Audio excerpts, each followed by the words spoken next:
the art for especially real estate agents is to start telling stories that evoke emotions using just words and not special effects and all the movie tricks. You've got to get them to care with your stories. And you do that by being real, you do that by being relatable, and you do that by being relevant. They're the three core ingredients to a story. You're listening to Elevate, the official podcast of Elite Agent for real estate industry sales professionals, property managers and leaders. With thanks to our partner Connect Now, Elevate brings you the best tools, thinking and strategies to elevate your results. To get access to all of Elite Agent's premium resources, including a detailed episode guide for this podcast, visit joineliteagent.com. And for more information about how Connect Now can make moving easier on your clients, visit connectnow.com.au. Hey everyone, it's Elevate podcast producer Cass Charlesworth here, and today we're talking content, which might indeed be king, but as we all know, not all of it's created equal. So what does it take to get attention for the right reasons at a time when there's lots of content in the marketplace and your audience's attention span is getting shorter? My guest today has the singular aim of helping 1 million people attract an inordinate amount of attention. And it just turns out that some of those he assists happen to be real estate agents. Welcome to the show, Jonathan Creek. Thank you very much. Awesome. It's great to have you here. And I wanted to start out with a bit of background and context because your name may well indeed sound familiar to people, and not just because of the British series that has the same name, but you have graced our television screens as an investigative journalist. What prompted your love of storytelling and why journalism? Well, thanks, Cassandra. It's great to be on the show. I always wanted to be a journalist. I don't know what it was. Ever since I was a young kid, about 7 or 8, I actually grew up in a street in middle-class Mount Waverley, which is middle-class Melbourne. It was pretty white bread and Vegemite out there in the 80s. And I think it was my next-door neighbour was an older fellow. He had a single daughter, but he didn't have sons, and he was sort of like my second dad almost. I hung around with him, but he was also the postmaster. And when he retired, he bought himself a video camera for his retirement holiday to Hawaii.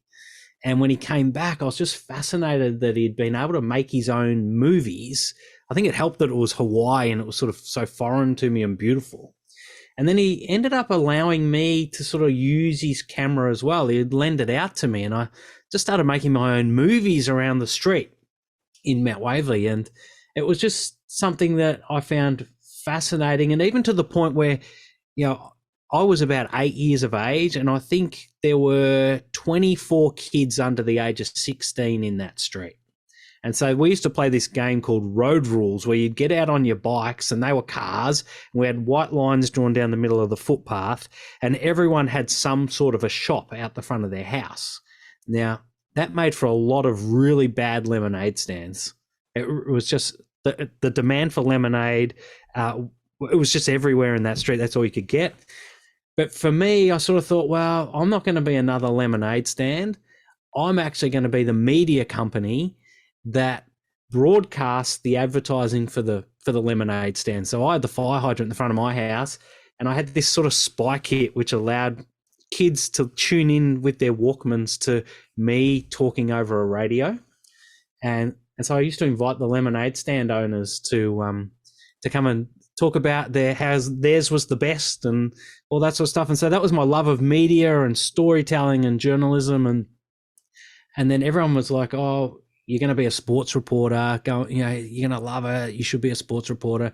And I didn't want to be a sports reporter. I actually wanted to be a war correspondent because I wanted to tell the stories of people who needed the most help. And so all the way through high school, every careers teacher I ever spoke to said, there's no chance, there's no demand, there's not, TV stations are shrinking. I think my dad sat me down and said, listen, you're probably not going to work for SBS. You're probably not in the right mold for the ABC because you're too commercial. So if we look at all the TV stations, there's probably only about 36 jobs here in Melbourne. You've got a better chance of making an AFL list. And I said, well, if the AFL players can do it, I can do it. And I was just so blind. It was such a beautiful place to be too, to be so blind to the knockers and to believe in myself so much to just go for it that I never thought I was not going to do it. Where I'm so different now, I've got my own kids. It's like, I think, a lot of people, after what we've been through the last 2 years, can have a lot of self-doubt about what's going to happen. But I think back to those days, you've just triggered those memories for me now. And it's like, no, it just wasn't not going to happen. That's incredible self-belief. And it used to be very hard to get into the media. It's a different kettle of fish now with social media. It's a very different landscape. But 20, 30 years ago, it was tough going. You really had to earn your stripes in the field, actually. It was tough. The way that I did it was that I was at university at Monash here. I didn't get into the journalism course at RMIT that everyone told you had to get into to be a journalist, and I didn't make it. And I'd gone to a pretty well-known school here in Melbourne, and so I was a little bit disappointed I didn't make it, but I thought, no, not going to stop me. So I was doing arts business at Monash, and so I transferred to a country university, which my parents were like, what are you doing? I'm like, no, I got to go to the country because that's where they need journalists. And every holidays, April, Easter, September, summer, I worked for free at the local TV station. And guess what happened? One day they needed help. Yeah, eventually you get your break. It's brilliant. And it's the same with real estate too. Often people start out and they really have to work hard to get something that they really, really want. Now, coming from that journalistic background and with that history of telling stories from such a young age, what are the ingredients of a really good story? Is it possible to define? It is really possible to define good stories. I don't know if we know, I can share too much of my background, but once I left Channel 7, I went on this voyage to find the one script fits all to viral video success. And I wanted to just run a production company that made viral videos for companies like Red Bull, Coca-Cola, all these cool brands, because I thought if I was able to start a production company that did that sort of stuff, I wouldn't have to grow up. I could just stay an immature college sort of kid all the way through my life and have a great time. It was when Jackass and those sorts of guys and groups of guys were getting around, and it just seemed to be a really cool thing to do. But the investigative side of my brain was not allowing me to just fall for the easy, make your videos this way and they're going to go viral. I actually had to know why people shared. And so a 6-month journey of discovery turned out to end up being 4 years. I traveled all around the world. I spoke to the likes of people like James Cameron, who created Avatar and Titanic. A lot of producers from Star Wars, which is my favorite movie, which uses some really well-known story frameworks. And in the end, and lots of psychologists at universities and human behaviorists, and there is formats to storytelling. The problem is it's different for every person who tells a story. So Hollywood uses what is known as the Hollywood plot, which is a 5-stage story framework. And the brain is really tuned to receive those and pay attention to those. And so earlier when you mentioned that, the attention spans of humans are shrinking, I sort of argue against that a little bit, to be honest, and my research shows it to be otherwise.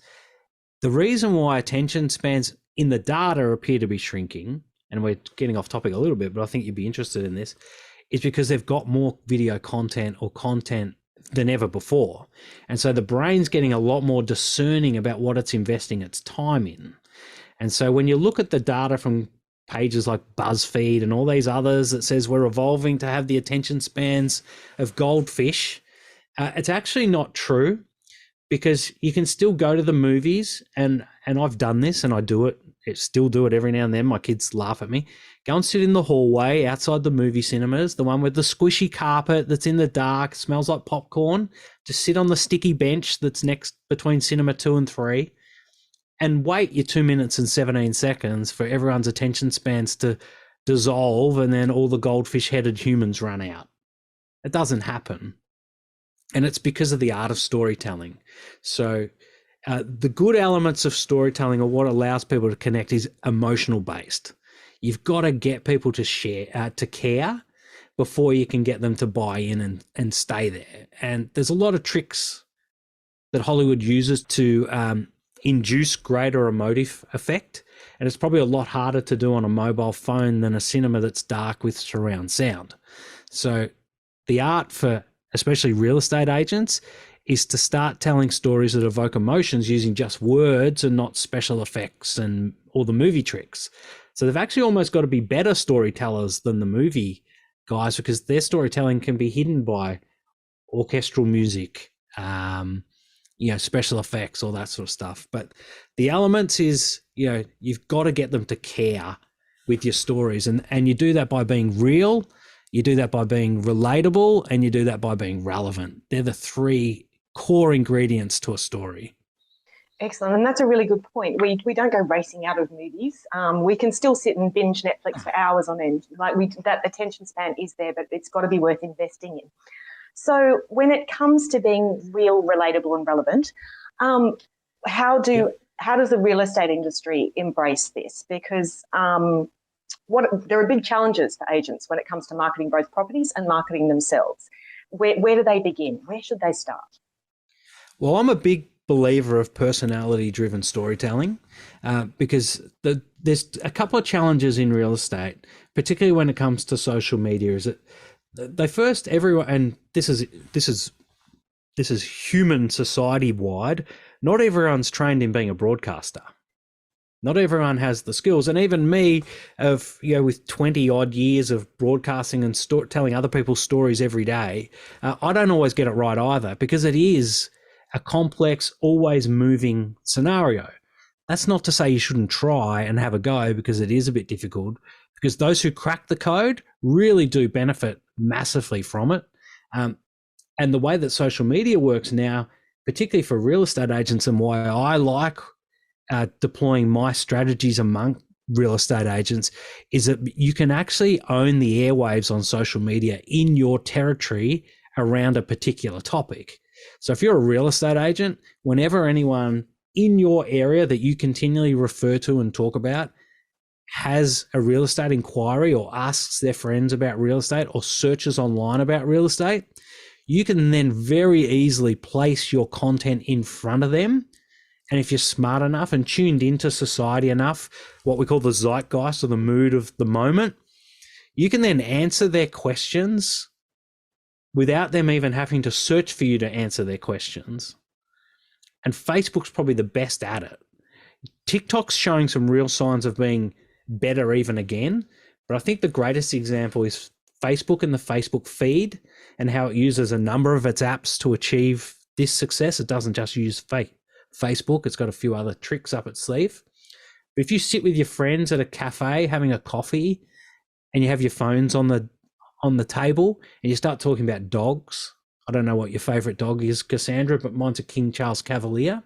I love them. Border Collie. Or a Golden Retriever. Border Collie, I love Border Collies. My kids want a Border Collie puppy at the moment, and I think we're close. So we talk about these sorts of dogs that we love, or that we need a kennel or a bed or a what, or need to get the dog washed. I guarantee you within 24 hours, if you visit your Facebook feed at least 3 times in that 24 hours, you'll get ads and content based on dogs. It's true. Yeah.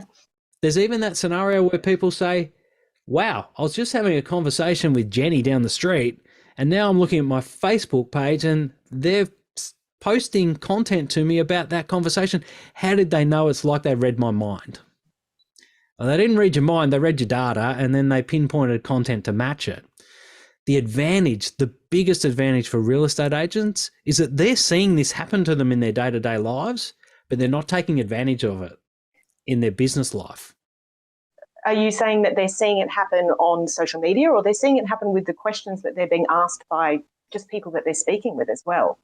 They're seeing it happen to them when they're talking about the jet skis that they want to buy, and the boats that they want to buy, and the dogs they want to buy their kids. Yeah. It's happening to them every day. Wow, how did they know that I wanted that motorbike? I was only talking to George about that yesterday, and now they're sending me an ad for it. How did they do that? So it works really well in the business manager, the ads platform of Facebook, to be able to find that stuff.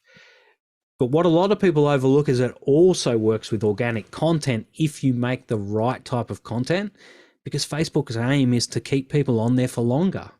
So if you can make the content that's relevant to the answers people are seeking at the time, then your content's going to get served up to the people having those conversations, even if they don't follow you. Now, if I was starting out, I'm an agent starting out and I really want to build my social media presence, particularly on somewhere like Facebook, where would you start? What's the first thing how would you step through it? What strategies would you use and where would you begin? Firstly, I'd say don't overcomplicate it. Keep it very simple. I go into a lot of agencies. I work with a number of them, and the complexity around their setups, around business pages and private profiles and all this sort of stuff, it's too hard. It's too complicated. There's too much technology involved. They've got CRMs. They've got auto posting bots. They've got all this sort of stuff. Get rid of it all. Chuck it all in the bin and be human. Use your personal profile because that's what Facebook wants you to do. They want you to be human to human using a digital device. And that allows them, Facebook, to get more data, but in return for sharing greater data, they'll give you greater reach in return. So there is a cost to it. And, for some people, they don't want to mix their personal profiles with their business profiles. So what I'd be suggesting is that personal profiles outperform business pages at the moment, because Facebook's pretty clever where they go, well, if that's a business page, then you've got money to promote it because that's what humans are conditioned to do. So for your business page to work, you've got to be prepared to spend money. Now, call me tight, call me whatever. I don't like spending money. If I can get something for free, I'd rather get the free version if it's just as good rather than have to spend. I only want to spend when I need to spend. So a lot of agents could actually be getting better results spending less money and just focusing on making better content.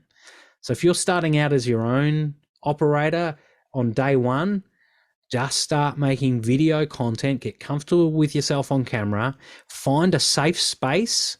Like, don't make your first videos out in a crowd or in the middle of an open inspection when you've got 20 people coming through, or in your office where all your colleagues are going to judge you. Find a safe space.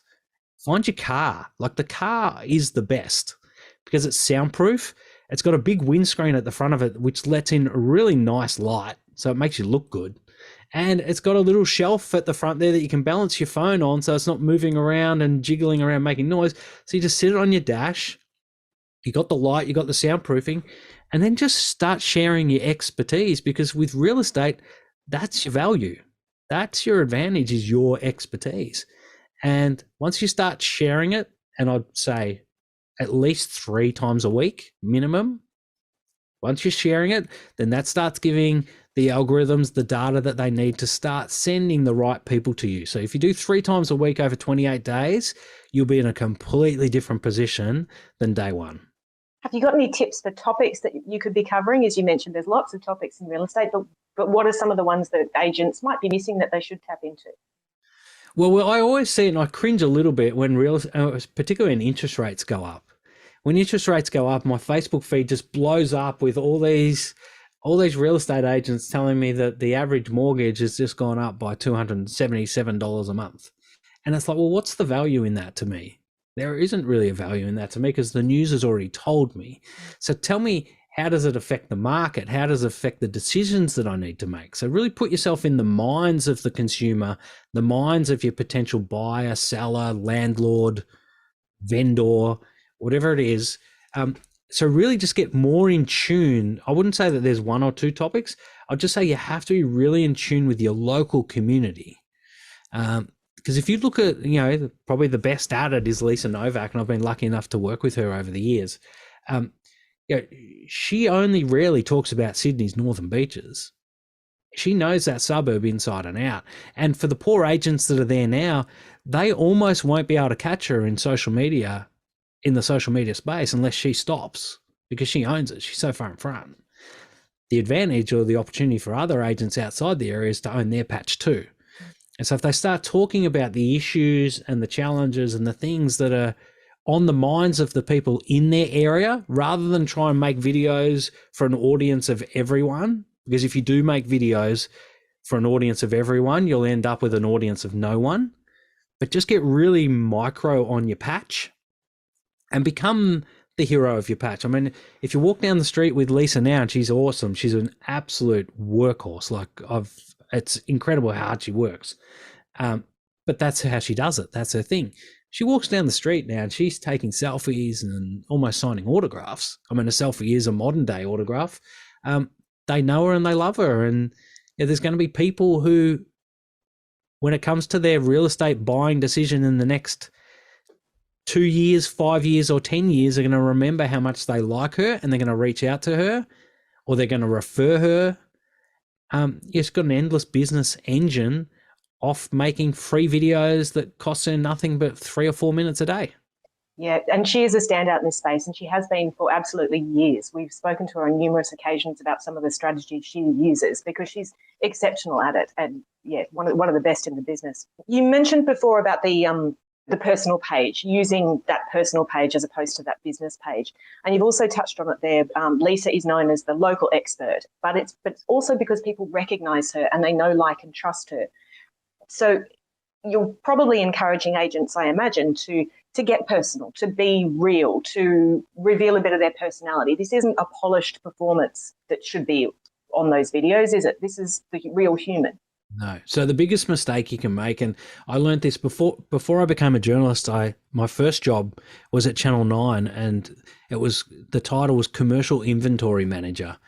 And I don't know if you understand what a commercial inventory manager is, Cassandra, but it actually means that I sat there for 2.5 years of my life watching every TV commercial that comes into the station and approving it before it was allowed to go to air. Wow. That's hard, yakka.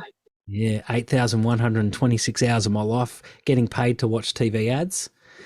I pretty quickly learnt what was annoying, but I also pretty quickly learnt what was memorable and how they did it. And the memorable ones were the ones that were A, using stories, and B, not too polished. And so a lot of real estate agents, particularly when you get to the inner wealthier suburbs, they think that their videos need to be Hollywood productions. And the truth of the matter is, the more you produce and polish content, the more distance you're actually creating between yourself and the viewer. You're extending the distance in what we call the fourth dimension. And that's not what you want to do, because you're actually creating space where people can't connect to you. You've seen as unattainable. Movie stars, pop culture's taught us this. You don't bump into movie stars just walking down the street. If you see a famous footballer, you sort of freeze a little bit. You don't just say g'day like you would to a normal person. And this is what the polish and production causes. And so when you transfer it to social media and video content, the best videos that I love in the viral space, and I watched over 1,200 of them when I was doing the research, the ones that worked the best were the ones where you actually sat there and you're like, is this set up or is this real? I'm not sure. Like, this is filmed on a phone, but it seems to be some sort of a trick to get me to a website linked to a big brand. I'm not sure and it was that doubt that actually made it intriguing. What agents can do, and anyone in business can do, is share themselves a bit better. Sure, if you're a part of a big brand and there's brand standards and brand stories and brand rules, then you don't go against those, but you need to operate as a human within those boundaries. And and I think also owners have to come up to this as well. If you've got a sales team and you're willing to allow those sales teams to go into appraisals as humans, you also need to allow them to be human on social media, because they're the same people. You can't say, hey, on social media, you're not allowed to go, you're not allowed to speak like this, or you're going to do your tie up perfectly, or you're sitting in a car, you need to be in a green screen studio. Like, that ruins the vibe, the feel, and the connection. So my discussions always with the owners is, if you trust them enough to be out in the street wearing your badge, carrying your clipboard, running your auctions, hosting your open inspections, then you need to trust them enough to be able to make their own content and not over control it and sanitize it. Absolutely, and let that personality shine through, because we know that more and more people are attracted to people rather than brands. So it's that personal connection that sellers and vendors and property owners feel with an agent that actually tips them over, as opposed to the name of the brand.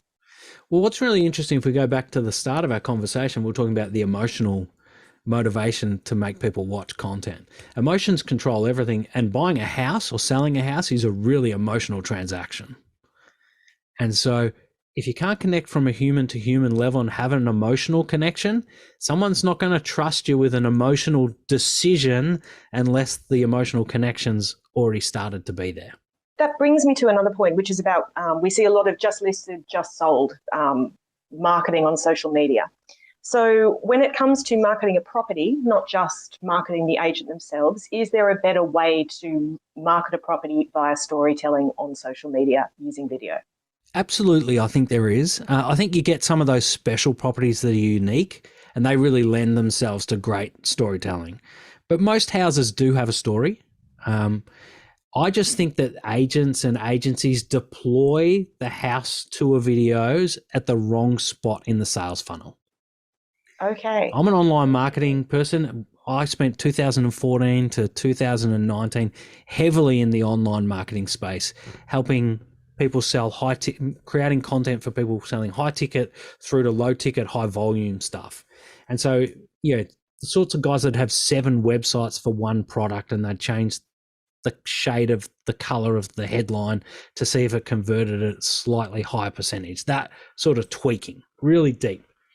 And I think and that really taught me about funnels and where the customer is when you're connecting with them and not connecting to them with the sale too early. And in fact, I was just on the phone to a person before we started this podcast, and he was talking about house tour videos as well. I think house tour videos are good. They're really good for touring a house. They've been refined over years and years and years of best practice. They're down pat now. They're stylish. The people filming them have got them down. You can get a real feel for the home. But it's a completely different tool than just posting it on social media. If you get a house, I always refer to 123 Wombat Drive, a 4-bedroom house, double garage with an in-ground swimming pool.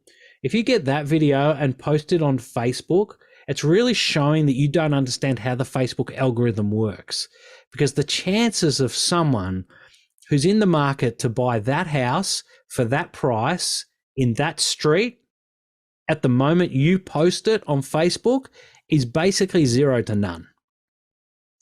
What you need to be doing is you need to be forming that relationship ahead of time with value and help and insights.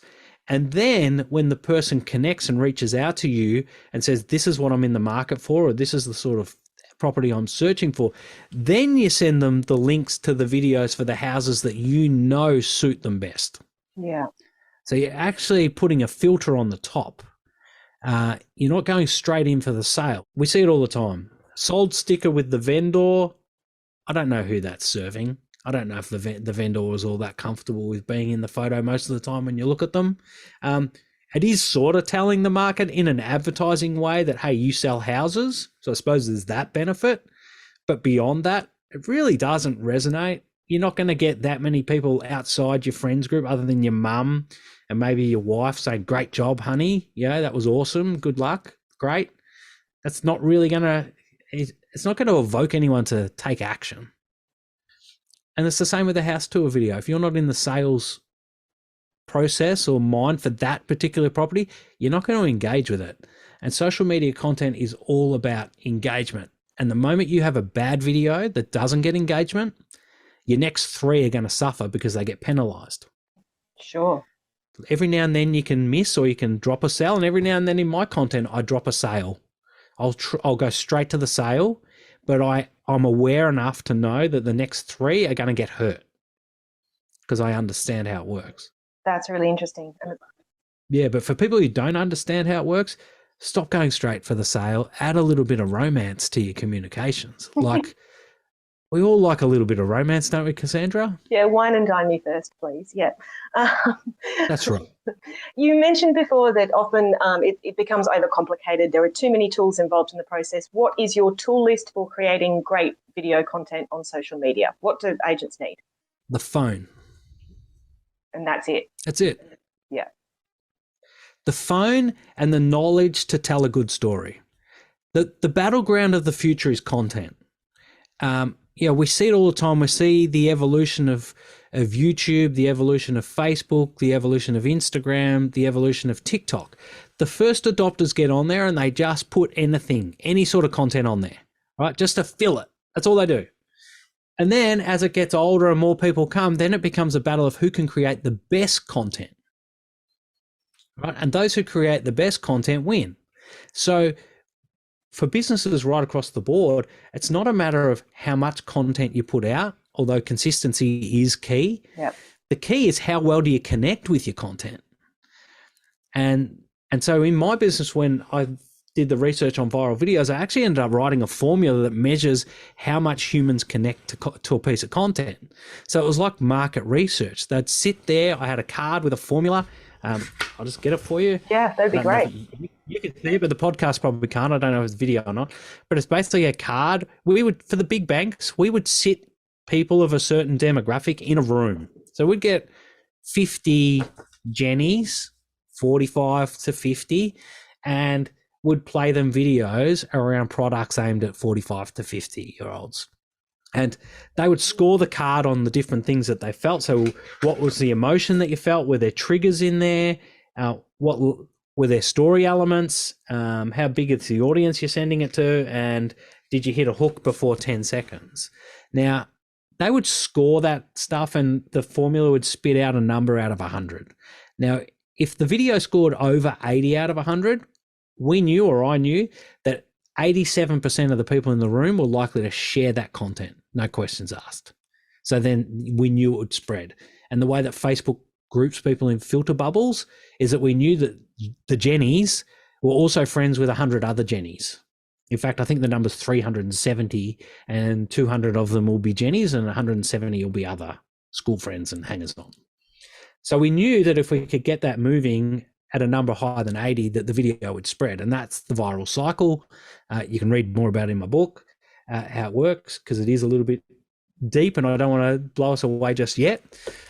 So that's what we do with content. And I think that's what people have to understand is, how are you leaving people feeling? What's the connection with your content? You know, you're leaving them feeling a little bit icky because you're just trying to sell them something really hard and fast. I think you mentioned a few things there, actually. So the first thing was emotion. How is it connecting emotionally? Connection. How does it make people feel? And the other one was, is there a hook within a certain time frame? So what might that hook kind of look like? Yeah, so the hooks really are, and I think, and getting back to the last question when I said we're talking about what equipment people use, just a phone will do it. For real estate agents, that's all you really need. And maybe a microphone. Something like a really simple, this one I've just been sent. It's a $50 radio mic system that plugs straight into your mobile phone, Android or Apple, you choose. And it's got two microphones on it that are wireless up to 500 meters. And it's crystal clear for $50. When I was making videos in the street as a kid, that camera cost the guy nearly $5,000 with no microphones, and you had to edit the video in the camera. So it's so easy nowadays. So the key is, if you've got anything from an iPhone 10 onwards, I don't do Samsung, so I'm not sure what the equivalent is, but yeah, if your phone's at least the last 3 or 4 years, you've got enough pixels. You just need to work on your storytelling element. Where's the hook? How do you find a hook in that story? What would that look like? So hooks, or what they call, are actually what's known in the business as story loops. So movies will have 5 or 6 different narratives going at one time. You may not know it, but there's story loops. And if you think of my favorite movie of all time, Star Wars, one of the biggest story loops was, how was Princess Leia going to get the plans for the Death Star? All right. And we were sitting there going, how's she going to get this? Like, she's got that secret piece hidden in R2-D2. How are we going to get it to the rebels so that they can blow up the Death Star? Now, if Princess Leia had just put that on her device and emailed it to the Rebel Alliance, it would have been a pretty short movie. Star Wars is a bit quirky because they say in a galaxy a long time ago and far, far away. Well, it's actually in the future. So it sort of quirks me out a little bit. But a story loop is actually leaving an unanswered question or a problem driven by a desire unresolved. Excellent. So you should always start your videos with, what's the problem driven by a desire that your client wants resolved? That's a great tip. But don't answer it at the start. And James Cameron taught me this. And I'd been a journalist for 10 years when I met him. And I said to him exactly what we were talking about earlier. I said, all this commentary on social media that our attention spans are dropping, video should only be 2 minutes and 17 seconds long. People can't pay attention for that long anymore. And he leant forward to me and he said, and this was meant to be during an interview on a junket, journalist day. And he leant into me and said, Jonathan, because you're from Australia and I love Australians, he said, if I promised to give you the answer to that question by the end of the day, would you hang around? And I was like, yeah, sure, no problems. Where do you want to meet? We're in the mansion of the Rockstar energy drink owner on Hollywood Boulevard, so it was massive. I said, I'll meet you at the tennis court or the pool or one of the bars. What do you want to do? He goes, no. If I promise to give you the answer by the end of today, would you hang around to get it? And I didn't understand what he was saying. And then there was the lady timekeeper next to me who nudged me and says, that's the answer. And I was like, yes, actually, yeah, wow. Yeah, okay. And then it just all, and my 4 years of research just all fell together with that one answer. And so story loops is finding the problem driven by desire and leaving it open for a bit. So you've got time to build up the emotional buy-in so that you can hit them with the trigger at the end. And that's the Virable process that I teach. I teach agents how to do that in short 3 to 5 minute videos because they're busy. They don't have time to have a film crew around and spend half a day shooting a video for one property. They need to be like Lisa Novak and be shooting 6 or 7 a day and leaving people engaged. Jonathan, that's excellent advice. And at this point here, I'm mindful that you've been imparting great advice now for a good 25 minutes to half an hour. So I'm going to bring us to what is our final question in every podcast. And that is, if you could leave our listeners with one key takeaway or insight today, what would it be? The key takeaway or insight today is that it's not too late to start social media. To put it into context, I've been talking about this stuff and the stuff that's now in the book since 2014, and I still walk into offices today full of agents that sit there and have no idea what I'm talking about. It's like I'm hitting them in the face with a wet fish and they're like, what do you mean this is how it works? And so it's not too late to start, but you have to start because it is the future. It's the way it's moving forward. We can all see that not only the industry is changing, but the world is changing. And you need to get out there and build your profile and build your personal profile because it's going to become a business asset for you as an individual moving forward. Now, I don't want to trigger a whole lot of people changing agencies and jobs and all that sort of stuff. But if you build your own personal following in real estate, you can take it with you because it's your Facebook account, right? It's your TikTok account. It's your Instagram account. So it becomes a business asset. You become more valuable. So agent owners need to build this within their sales team to make them more effective in the market. And particularly right now where we're seeing a slowing and maybe a little bit of a retraction, now's the time to deploy these tools and tactics because the old ways are becoming less effective. Absolutely. We always complain about people being stuck to their phones. Oh, look, we're in the public, we're in the food court, everyone's on their phones, everyone's on their devices. Well, go and look over those shoulders and they're on social media. And the truth of the matter is, if you were making content, you could be in front of those people on their phones in the food court on social media. That's true. Jonathan Creek, it's been a pleasure having you on the podcast today. Thank you so much for your time. Thank you. It's been awesome.